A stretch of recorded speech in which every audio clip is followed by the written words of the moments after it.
Hi, and welcome to the show where we share the stories of the many who intersect with our healthcare system but are rarely heard from. My name is Kevin Poe, founder and editor of KevinMD. Today on the show, we have Shikha Jain. She's a hematologist-oncologist, and she co-wrote the KevinMD article, Physician Moms Fight Back Against Anti-Maskers and Anti-Vaxxers. Shikha, welcome to the show. Thank you so much for having me, Kevin. So we'll get into your article in a little bit, but first off, can you share a story and your journey to where you are today? Absolutely. So I am a hematology-oncology physician. I focus on communication strategies in medicine, as well as digital innovation. I'm a mom of 3 young kids, and my journey to get here has been not traditional and not straight, as I'm sure is the case for many other physicians. I started off my career at the University of Chicago, where I did my college, and then I did med school at Michigan State, residency at University of Illinois, fellowship at Loyola. So I've been in multiple different locations. I think I got really involved and interested in doing this kind of communication strategy work and doing things like writing for KevinMD and writing op-eds and getting that messaging out there. Because as I navigated through my healthcare career, I realized a lot of the information that we have isn't really effectively disseminated to the population. And so my dad is a vascular surgeon, and one thing he is exceptional at is he does a great job of explaining things to patients and also to community members.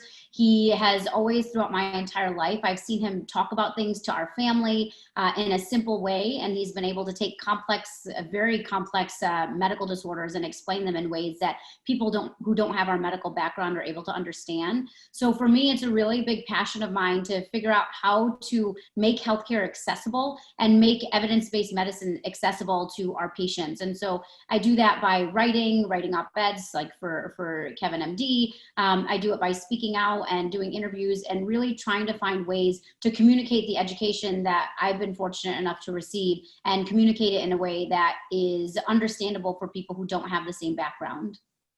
And I can't emphasize how important that is, especially in the midst of a pandemic. I'm sure you're aware of the studies showing that social media, and specifically Facebook, is the leading source of misinformation about the pandemic. And we certainly could use more improvement when it comes to public health messaging. Absolutely. And especially as physicians in this space, and, with social media being so omnipresent, everybody has Facebook or Twitter or some type of social media that they get a lot of their news from. I strongly encourage my colleagues in healthcare to utilize their platforms to make their voices heard so that we can drown out or try to drown out some of this very coordinated misinformation messaging that goes out there. I always tell my friends and colleagues that if we aren't out there talking the truth, speaking the truth, and explaining and educating people, then the people who don't have the background and knowledge will get the platform. And that's what's happened over the last several decades. So we really, as physicians, need to take this opportunity to educate the public and utilize the platforms where people are going to. So places like social media and media in general. Sure. So let's get into the KevinMD article that you co-wrote, Physician Moms Fight Back Against Anti-Maskers and Anti-Vaxxers. So for those who haven't read the article, can you walk my audience through it and share the story of why you decided to write it?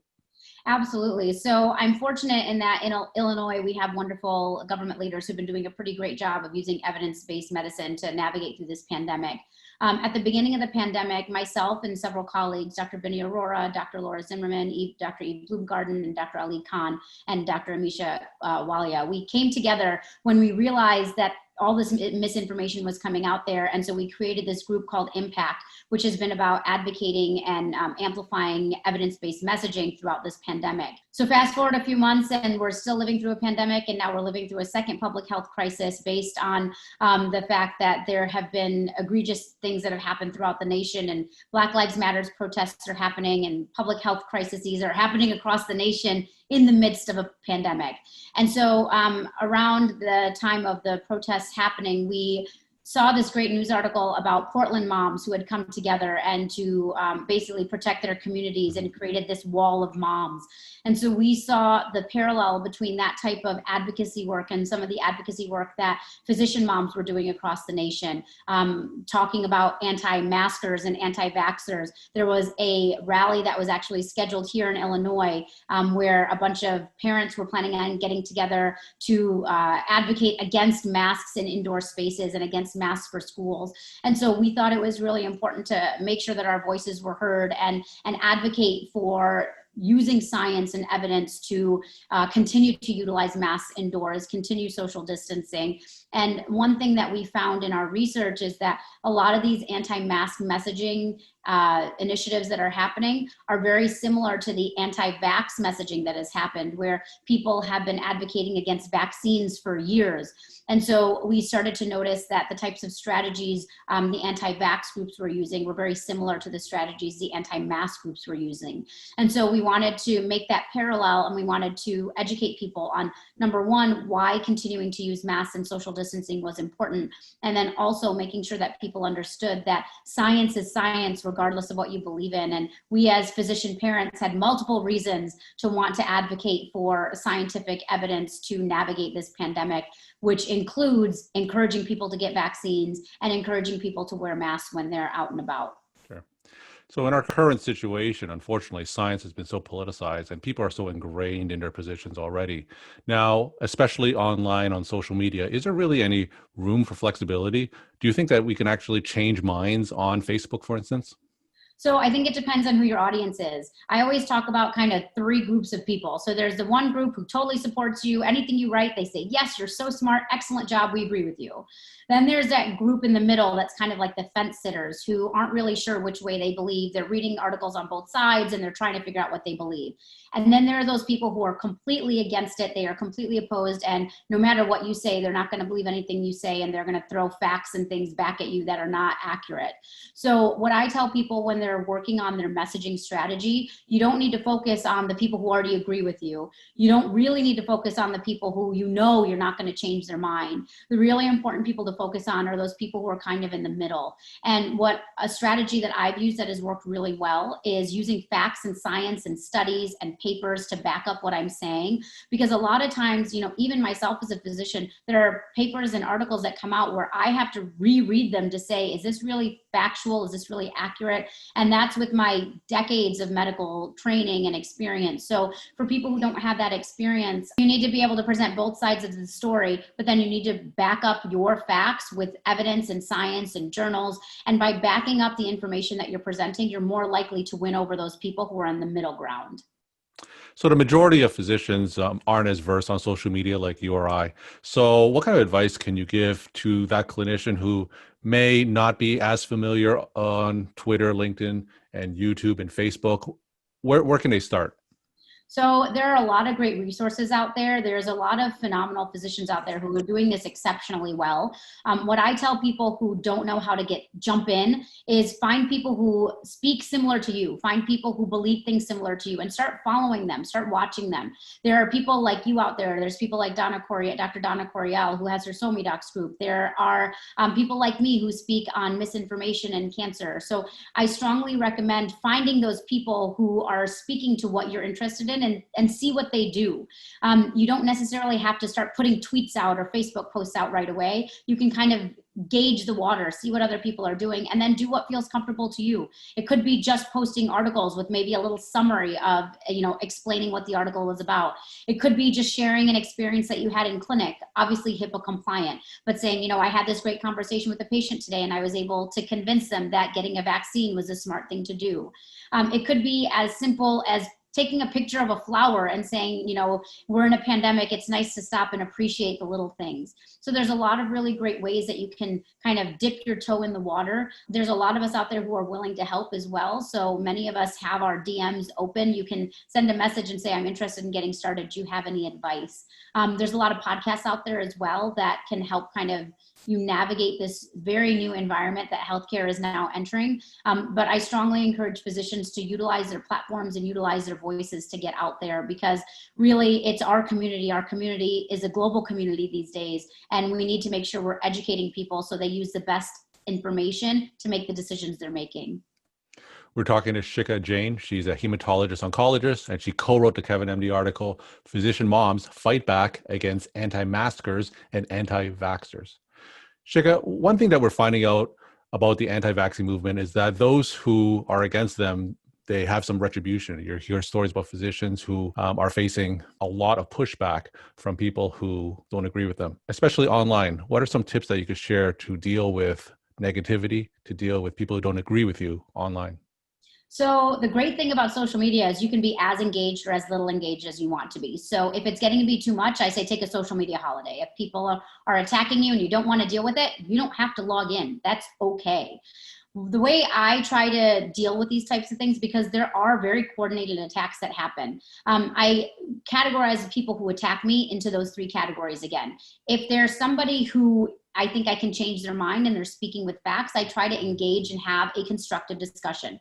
If it's a troll or somebody who is really just being negative and nasty and mean, what I'll do is I may respond to one statement with just a factual, article, say, thanks for posting. Here's something that you might find interesting based on my expertise. And then if they continue to engage, I can block them. I can ignore them. You can mute them. There's lots of different ways. You can report them depending on the platform you're on. I think one thing you have to be very careful about, and a lot of physicians have actually faced this, I know you've heard about it, where physicians' practices get phone calls or they get bad Yelp reviews. So you need to be aware when you're doing these types of things, there is a possibility that that type of pushback might happen. So make sure your institution, your private practice, your group, your whoever you're working with, make sure that they are aware of what's happening. Be in constant communication with them because they can help you and provide assistance if something like that happens. There's a group that was formed called Shots Heard Around the World that specifically focuses on this particular issue. So if you are somebody who finds yourself targeted, I would recommend reaching out to that group. And the other thing that has been so amazing with these online forums and communities is we have groups of physicians who will come to your rescue, so to speak. So if you're in one of those physician Facebook groups, you can post something in there and say, this is happening. Would you guys mind just responding and, trying to drown out the noise, so to speak. So that's another really great way to utilize social media to try to help you. But I just want people to know that if you're putting yourself out there, there is a risk that that's going to happen. So you just need to go in with your eyes wide open and have a plan in place if something like that happens. Now, despite what you say, despite what I say, there are still a lot of physicians who are still hesitant going online. What are some non-online ways physicians can advocate?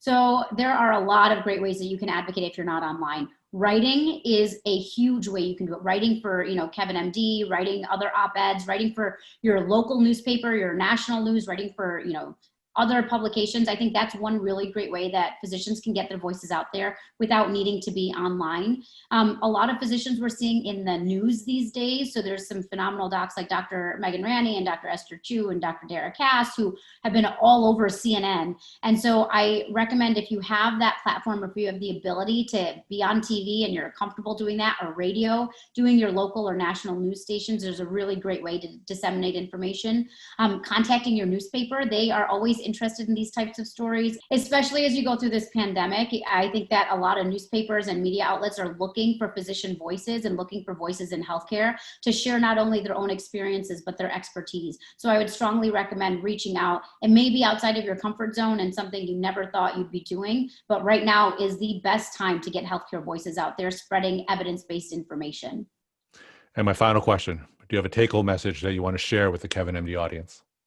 So to everybody who is listening and watching and who reads KevinMD, first of all, thank you, Kevin, for creating such a wonderful forum for people in healthcare to really communicate and disseminate information. I think it's a wonderful resource.